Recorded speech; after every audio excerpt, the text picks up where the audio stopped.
Hay algo más íntimo que el contacto de tus manos con el barro húmedo. Sentir cómo cede, cómo se transforma bajo la presión justa, cómo guarda la memoria de cada caricia, de cada duda. Mi abuelo decía que el barro no miente, que te devuelve exactamente lo que le das. Aquí, en el corazón de Triana, entre el olor a tierra mojada y el eco lejano del Guadalquivir, en el taller que fue de mi abuelo y luego de mi padre, esa verdad se sentía más profunda que en ningún otro sitio. Me llamo Elena, y estas manos a menudo manchadas de arcilla blanca o rojiza son mi herencia y mi lenguaje. El taller respiraba historia. Las estanterías de madera oscura, combadas por el peso de generaciones de cacharros, los moldes de escayola desgastados, el torno eléctrico que chirriaba como un viejo conocido, el gran horno de leña en el patio, ahora en desuso, pero vigilante como un tótem familiar. Papá Manuel seguía viniendo cada día, aunque sus manos ya no tenían la firmeza de antes y la artrosis le robaba horas de trabajo. Su presencia era un faro, su silencio lleno de sabiduría artesana. Mamá Carmen, con su pragmatismo y su calor, se encargaba de la pequeña tienda que daba a la calle, un espacio donde nuestros azulejos, platos y macetas intentaban competir con los recuerdos para turistas y la cerámica industrial. Sobrevivíamos, apenas. La palabra tradición sonaba hermosa, pero no pagaba las facturas. El taller, como un árbol viejo, necesitaba un injerto de vida nueva o corría el riesgo de secarse. Y entonces estaba Javier. Lo conocí en una de esas ferias de artesanía donde intentaba vender mis piezas más personales. Era encantador, con una sonrisa fácil y una mirada que parecía entender mi pasión, aunque él venía de un mundo distinto, uno de oficinas y proyectos que nunca parecían cuajar del todo. Nos enamoramos rápido, o eso creí yo. Su aparente sensibilidad, su vulnerabilidad bajo una capa de optimismo, me atrajo. Veía en él a alguien a quien apoyar, alguien con quien construir algo sólido, como una vasija bien cocida. Nos casamos un año después, una boda sencilla, lejos de las pretensiones de su familia. Su madre, doña Isabel, una mujer de apellido sevillano pero de economía incierta, nos dedicó una sonrisa tensa y un comentario sobre lo pintoresco de nuestro barrio. Desde el principio sentí su mirada evaluadora, su ligero desdén hacia mi oficio, hacia mis manos manchadas de barro. Para ella yo era la nuera artesana, un capricho exótico de su hijo. La vida seguía su curso, con el taller marcando las estaciones. Yo trabajaba sin descanso, buscando ese equilibrio imposible entre respetar la herencia de mi padre y encontrar mi propia voz en el barro. Javier seguía encadenando trabajos temporales, entrevistas infructuosas, proyectos que se desinflaban. Llegaba a casa con el peso del fracaso en los hombros, y yo lo recibía con un abrazo y la certeza de que juntos saldríamos adelante. Creía en su bondad inherente, en su inteligencia. Quizás solo necesitaba la oportunidad adecuada, un terreno firme donde echar raíces. Pero la oportunidad no llegaba, y la sombra del paro se hizo más densa. El último proyecto, algo relacionado con aplicaciones móviles, se fue al traste. Javier se hundió. Lo veía pasar horas en el sofá, la mirada perdida, la energía vital bajo mínimos. La presión económica se volvió asfixiante. Las facturas se acumulaban, y el rostro preocupado de mi padre se me clavaba en el alma. Una noche, mientras cenábamos unas simples espinacas con garbanzos, la idea surgió, casi como una necesidad desesperada. ¿Y sí? ¿Y si apostamos todo al taller, Javi?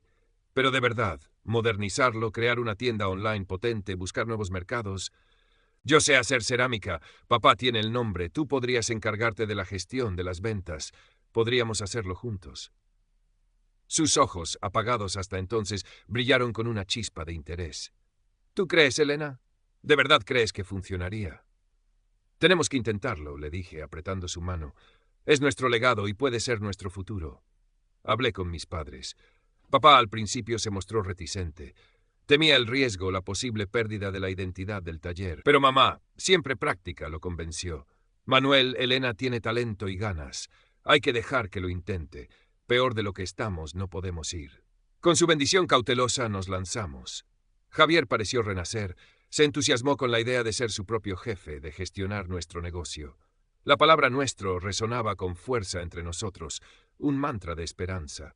Los meses siguientes fueron una vorágine de trabajo. Me sumergí en el barro como nunca, experimentando con esmaltes, formas, buscando esa fusión entre la robustez trianera y una estética más contemporánea que pudiera atraer a nuevos clientes. Noches en vela fotografiando piezas, escribiendo descripciones para la web que Javier, con ayuda de tutoriales online, estaba montando. Él se encargaba de los envíos, de contactar posibles distribuidores, de manejar las incipientes redes sociales. Al principio, su energía era contagiosa. Venía al taller, preguntaba, intentaba ayudar a lijar o a empaquetar, aunque sus manos parecían torpes con el material. Yo le enseñaba con paciencia, feliz de compartir mi mundo con él. Papá observaba en silencio, asintiendo a veces ante un diseño mío, ofreciendo un consejo técnico preciso. Mamá nos preparaba termos de café y bocadillos para aguantar las largas jornadas. Los primeros pedidos online llegaron como gotas de lluvia en tierra seca, pequeños pero significativos. Recuerdo la emoción del primer paquete enviado a Alemania, a Francia. Era como lanzar mensajes en botellas al mar, esperando que alguien al otro lado apreciara el trozo de Triana que iba dentro. Un blog de diseño local mencionó nuestras piezas. Las ventas en un mercado navideño superaron todas las expectativas. Poco a poco el goteo se convirtió en un flujo constante. Empezamos a respirar económicamente. Pude comprar un torno nuevo, que no protestaba tanto como el viejo. Incluso contratamos a Mateo, un chico del barrio que había sido aprendiz de mi padre años atrás, para que me ayudara con las tareas más pesadas y las cocciones. Era leal, trabajador y sentía un profundo respeto por el oficio. Su presencia fue un alivio. Javier estaba eufórico. «Lo estamos consiguiendo, Elena. Te dije que mi visión para el marketing funcionaría», exclamaba, aunque su visión consistiera principalmente en subir fotos a Instagram y responder emails. No importaba. Estábamos en esto, o eso creía yo. Empezamos a permitirnos pequeños lujos, cenas fuera, alguna escapada de fin de semana, ropa nueva. Javier se compró un reloj caro, para dar buena imagen, ya sabes, imagen de negocio. Yo preferí invertir en mejores herramientas, en arcillas de más calidad. Nuestras prioridades empezaban a divergir sutilmente, pero estaba demasiado ocupada y feliz para darle importancia. Fue entonces cuando doña Isabel comenzó a aparecer con más frecuencia. Antes, sus visitas eran escasas y formales. Ahora llamaba para tomar café, aparecía por la tienda con alguna amiga a la que le enseñaba el negocio de mi hijo. Sus comentarios hacia mí seguían siendo condescendientes, envueltos en una falsa dulzura. «¿Qué manos tan bonitas tienes para el barro, hija? ¡Qué paciencia! Javier siempre dice que eres una artista». Pero el mérito del éxito en sus conversaciones siempre recaía en Javier. Mi Javi siempre ha tenido una cabeza privilegiada para los negocios, ¿sabes? Le viene de familia, su abuelo materno, y se lanzaba a relatar supuestas glorias empresariales pasadas. Javier, a su lado, se hinchaba como un pavo real. La aprobación materna, tan largamente negada, le llegaba ahora envuelta en el brillo del dinero, y era una droga potente. Empezó a pasar menos tiempo en el taller. «Tengo reuniones», decía, «contactos importantes». Llegaba tarde, oliendo a colonia cara y a vino bueno.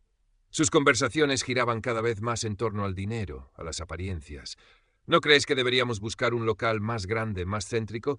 Este taller está bien, pero es muy de barrio». «O mamá dice que deberíamos ir a la feria este año, dejarnos ver en la caseta de los Garmendia». Buenos contactos. Yo intentaba razonar con él, recordarle que nuestro éxito se basaba en la autenticidad, en el trabajo manual, en la conexión con Triana. «Elena, por favor, no seas tan cerrada de mente».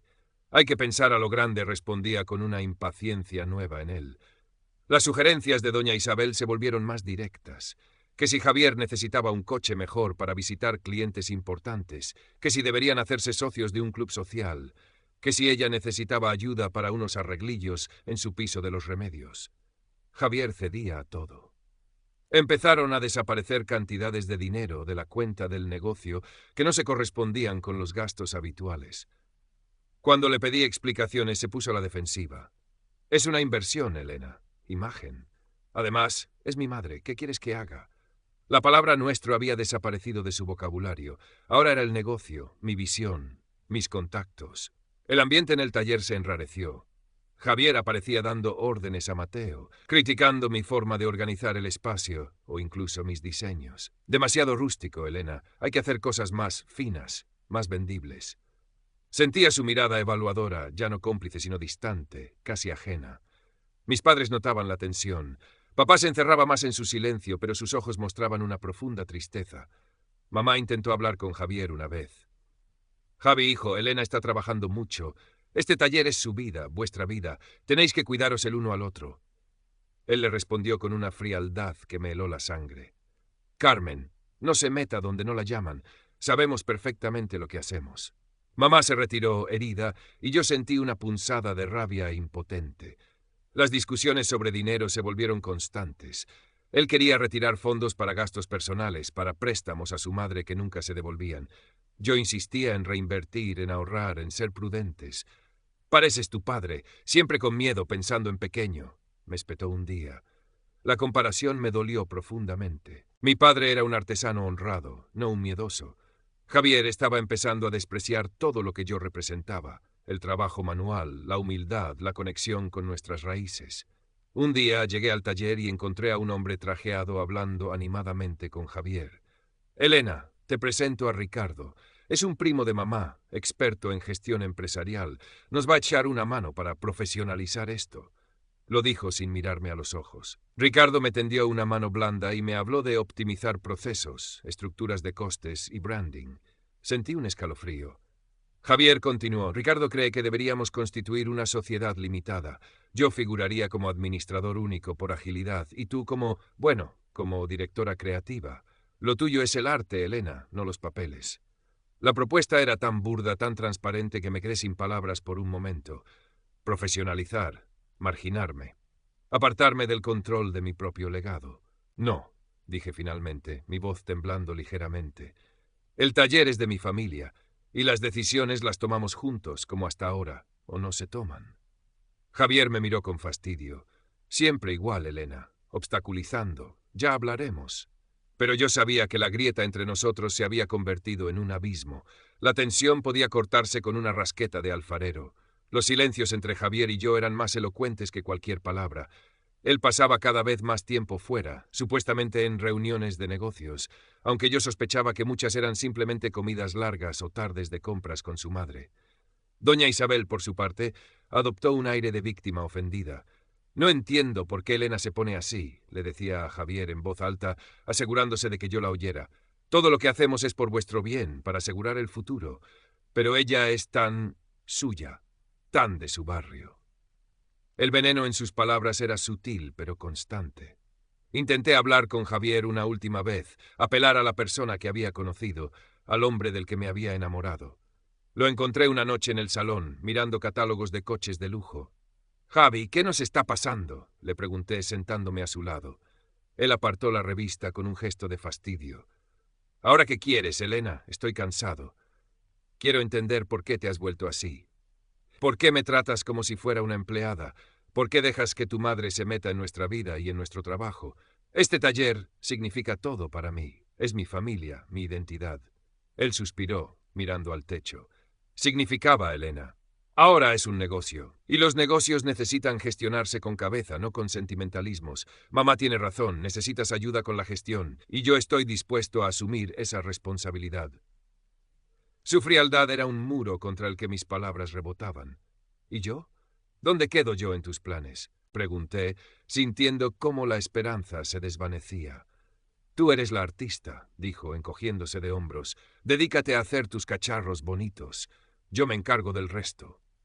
La condescendencia en su voz fue la última palada de tierra sobre el ataúd de lo que habíamos sido. Sabía que algo se estaba cociendo. Sentía la conspiración en el aire, en las miradas furtivas entre Javier y su madre, en las llamadas telefónicas que él cortaba cuando yo entraba en la habitación. Me preparé para lo peor, aunque una parte de mí todavía se resistía a creer que Javier fuera capaz de traicionarme de una manera tan calculada. El taller se convirtió en mi refugio. Me aferré al torno, al barro, a la compañía silenciosa de mi padre y a la lealtad de Mateo. Cada pieza que salía de mis manos era una reafirmación de quién era yo, de lo que no podían quitarme. El día llegó, inevitablemente. Era una tarde gris de noviembre. La luz mortecina apenas penetraba por los ventanales del taller. Estaba repasando unas piezas recién salidas del horno, sintiendo el calor residual en la cerámica, cuando la puerta de la tienda se abrió con un tintineo discordante. Entraron doña Isabel y Javier. Ella, vestida con un traje de chaqueta impecable, portaba una carpeta de cuero bajo el brazo, y una sonrisa tensa que no llegaba a sus ojos. Javier iba detrás, con la mirada fija en el suelo, las manos en los bolsillos. Un mal presagio recorrió mi espalda. «Elena, querida», empezó doña Isabel con una falsa jovialidad que me revolvió el estómago. «Tenemos que hablar seriamente, por el bien del negocio». Dejó la carpeta sobre mi mesa de trabajo, apartando con un gesto de disgusto unas herramientas llenas de polvo de arcilla. «Hemos estado hablando con Ricardo, el asesor, y hemos preparado unos documentos para formalizar la estructura de la empresa. Una sociedad limitada, como te comentó Javier. Es lo más profesional». Abrió la carpeta. Dentro había varios folios con membrete de un bufete de abogados.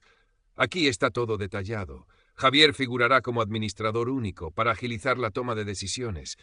Y tú, bueno, tendrás un contrato como directora artística, con un buen sueldo, por supuesto, y participación en beneficios. Es lo más justo y lo más práctico para todos». Levanté la vista de los papeles y la clavé en Javier. Mi corazón latía con fuerza, un tambor sordo en mis oídos. Buscaba una señal, una palabra, un gesto que negara aquello, que me dijera que era una locura de su madre. Él no estaba de acuerdo. Pero Javier seguía mirando al suelo, mordiéndose el labio inferior. «¿Y bien?», inquirió doña Isabel, impaciente. «¿Qué te parece, Elena? Es una solución excelente, ¿verdad?». Mi voz salió firme, aunque por dentro me sentía rota. «No voy a firmar nada». «¿Cómo?», exclamó ella, fingiendo sorpresa. «Pero, hija, ¿por qué no? Es por vuestro futuro». «Es por el futuro de Javier, querrá decir», repliqué, «y por el suyo». Miré de nuevo a Javier, implorando con los ojos. «Javi, di algo. ¿Tú estás de acuerdo con esto?». Él levantó la cabeza por fin, pero su mirada era esquiva, culpable. Carraspeó. «Elena, mamá solo quiere ayudar. Es solo para organizar las cosas, para que el negocio crezca más». Su voz era un murmullo débil, una excusa patética. No había defensa, no había lealtad, solo pasividad, sumisión a su madre, acuerdo tácito con el plan para despojarme de lo mío. En ese instante, el último rescoldo de amor o de esperanza que pudiera quedar por él se extinguió. Sentí una calma extraña, fría y desoladora. La calma de quien llega al fondo y ya no puede caer más. «Saquen estos papeles de mi taller», dije, mi voz ahora tranquila, casi monótona. «Y salgan ustedes también». Doña Isabel abrió la boca para protestar, indignada. «¿Pero cómo te atreves? Después de todo lo que mi hijo ha hecho por ti, por este negocio». La interrumpí. «He dicho que salgan». Mi mirada se detuvo en Javier, que retrocedió un paso, como asustado por mi repentina firmeza. No dijo nada. Simplemente se dio la vuelta y siguió a su madre hacia la puerta. El tintineo al cerrarse sonó definitivo, como el punto final de una larga y dolorosa frase. Me quedé sola en medio del taller, rodeada por el trabajo de mis manos, por el legado de mi familia. El silencio era denso, pesado. Me apoyé en la mesa, respirando hondo, sintiendo cómo las lágrimas que no había dejado salir antes empezaban a quemarme los ojos. No lloré por el amor perdido, sino por la magnitud de la traición, por la ingenuidad con la que había confiado. Mi padre entró desde el patio, alertado por las voces. Vio los papeles sobre la mesa, mi rostro. No necesitó preguntar. Se acercó y puso una mano en mi hombro, una mano callosa, manchada de barro seco. «Estoy aquí, hija», dijo simplemente. Esas palabras fueron mi ancla. Esa misma tarde llamé a una abogada recomendada por una amiga. Le conté toda la historia desde el principio, sin omitir detalles. La abogada, una mujer seria y eficiente, escuchó con atención. «Tenemos un caso sólido, Elena», me dijo al final. «El taller es un bien familiar preexistente. La marca y los diseños son tuyos, fruto de tu trabajo y tu formación.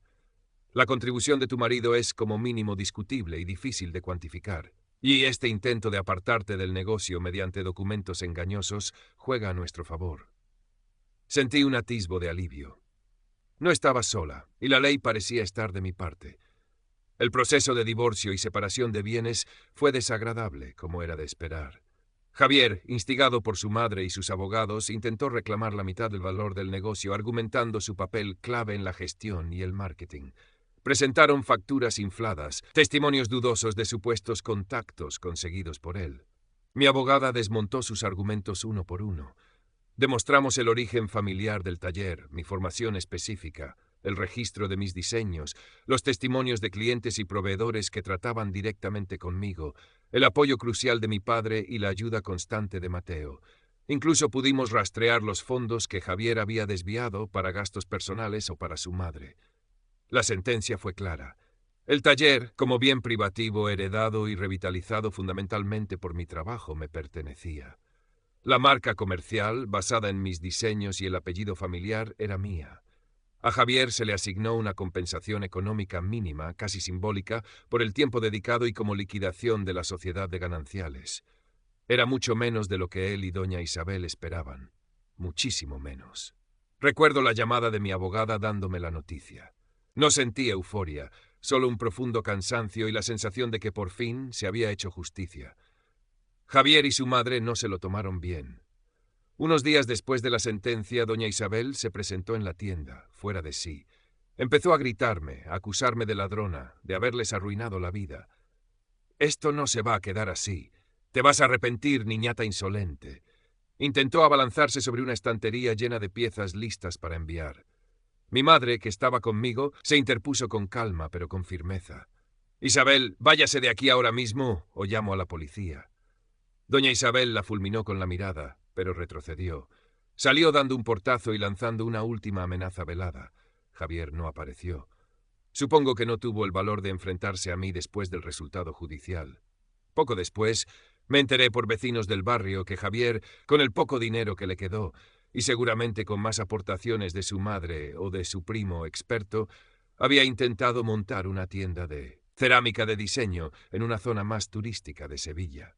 Poco después, me enteré por vecinos del barrio que Javier, con el poco dinero que le quedó y seguramente con más aportaciones de su madre o de su primo experto, había intentado montar una tienda de contrató a un par de alfareros e intentó copiar mis estilos, mezclándolos con piezas importadas de dudosa calidad. El negocio no duró ni 6 meses. Sin el nombre, sin la autenticidad, sin el alma que solo da el trabajo hecho con pasión y conocimiento, su proyecto estaba condenado al fracaso. La gente no es tonta, reconoce lo genuino y también reconoce la imitación barata. Su fracaso no me produjo alegría, pero sí una amarga confirmación de que el dinero y las apariencias no pueden sustituir al talento y al esfuerzo verdadero. La vida después de la tormenta fue tranquila, dolorosamente tranquila al principio. Reorganizar el taller, mi vida, mis emociones y tiempo. Hubo días grises, días en los que el torno parecía girar más lento y el barro se resistía bajo mis manos. Pero el trabajo fue mi terapia.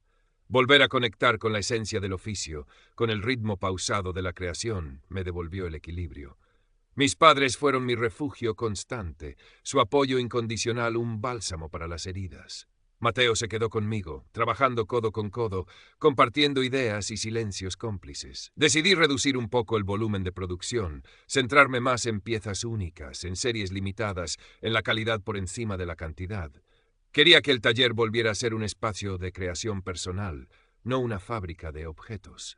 Sorprendentemente, esta nueva dirección atrajo a un público diferente. Galerías de arte, coleccionistas, clientes que buscaban algo más que un souvenir. Empecé a recibir encargos interesantes, colaboraciones con arquitectos, invitaciones a exponer en ferias de arte contemporáneo. El taller no solo sobrevivió, sino que encontró una nueva identidad, más acorde conmigo, más fuerte. Una tarde, mientras limpiaba el polvo de unas viejas fotografías en blanco y negro de mi abuelo en el taller, encontré una nota suya doblada dentro de un libro de técnicas cerámicas. «El barro guarda la memoria», había escrito con su letra elegante y firme, «pero también te da siempre la oportunidad de empezar de nuevo, de modelar el futuro con tus propias manos». Sonreí. Tenía razón. El pasado dolía, la traición había dejado cicatrices, pero no me había destruido. Había tomado el barro roto de mi vida y con paciencia y esfuerzo estaba modelando algo nuevo, algo mío. A veces, cruzando el puente de Triana, con el sol de la tarde dorando el río y la Giralda recortándose a lo lejos, pensaba en Javier, no con rencor, sino con una especie de lástima distante. Se había dejado cegar por el brillo fácil, había vendido su alma por la aprobación de una madre que nunca lo había valorado de verdad. Había perdido mucho más que un negocio, se había perdido a sí mismo. Yo, en cambio, me había encontrado. Mi relación con mis padres se fortaleció aún más. Pasábamos más tiempo juntos, no solo trabajando, sino también compartiendo comidas tranquilas, paseos por el barrio, conversaciones que iban más allá de la cerámica. Descubrí una nueva profundidad en el silencio de mi padre, una comprensión tácita que no necesitaba palabras. Y en la mirada de mi madre vi un orgullo sereno que me llenaba de fuerza. Ellos habían sufrido conmigo, habían temido por el futuro del legado familiar, y ahora compartían mi renovada paz. Mateo se convirtió en un pilar fundamental en el taller. Su lealtad durante los peores momentos había sido inquebrantable. Ahora no era solo un ayudante, sino un colaborador respetado. Empezamos a experimentar juntos, él aportando su conocimiento de técnicas más tradicionales que yo había descuidado, yo empujándolo a probar formas y esmaltes más modernos. Nuestra sinergia creativa revitalizó el ambiente de trabajo. A veces, entre el ruido del torno y el calor del horno, compartíamos una mirada de entendimiento, la satisfacción silenciosa del trabajo bien hecho. La comunidad de artesanos de Triana también me arropó. Al principio hubo cuchicheos, miradas curiosas. La historia de mi divorcio y la debacle del negocio de Javier se había extendido por el barrio, pero pronto el respeto por mi trabajo y mi discreción se impusieron. Otros ceramistas, herreros, guarnicioneros me ofrecieron palabras de ánimo, pequeños gestos de solidaridad. Descubrí que la familia no siempre es la de sangre, a veces la encuentras en aquellos que comparten tu pasión y tus valores. Un día recibí un correo electrónico de una prestigiosa galería de arte de Madrid. Habían visto mi trabajo online y estaban interesados en organizar una exposición individual. Mi corazón dio un vuelco. Era una oportunidad increíble, un reconocimiento que superaba mis expectativas. Se lo conté a mis padres, a Mateo. Sus ojos brillaron de alegría por mí. «Te lo mereces, Elena», dijo papá con una rara muestra de emoción en la voz. «Tu abuelo estaría orgulloso». Esa noche apenas pude dormir, la cabeza llena de ideas, de bocetos mentales, de la emoción de un nuevo desafío. Preparar la exposición fue un trabajo intenso pero gratificante. Quería que fuera una muestra coherente, que contara una historia, la de la resiliencia, la de la transformación, la de encontrar la belleza incluso en las cicatrices. Utilicé técnicas antiguas combinadas con esmaltes experimentales, creé piezas que hablaban de ruptura y reconstrucción, de la fuerza que emerge de la fragilidad. Cada pieza llevaba un trozo de mi alma, de mi viaje personal. La inauguración en Madrid fue un éxito. La crítica fue favorable, las ventas superaron lo esperado, pero lo más importante fue la conexión con la gente. Personas que se acercaban a hablarme no solo de la técnica, sino de lo que las piezas les transmitían. Sentí que mi lenguaje, el del barro, era universal. Volví a Sevilla agotada pero feliz, con una sensación de plenitud que no dependía de nadie más que de mí misma y de mi trabajo. El taller en Triana seguía siendo mi centro, mi ancla, pero ahora se sentía más luminoso, más espacioso.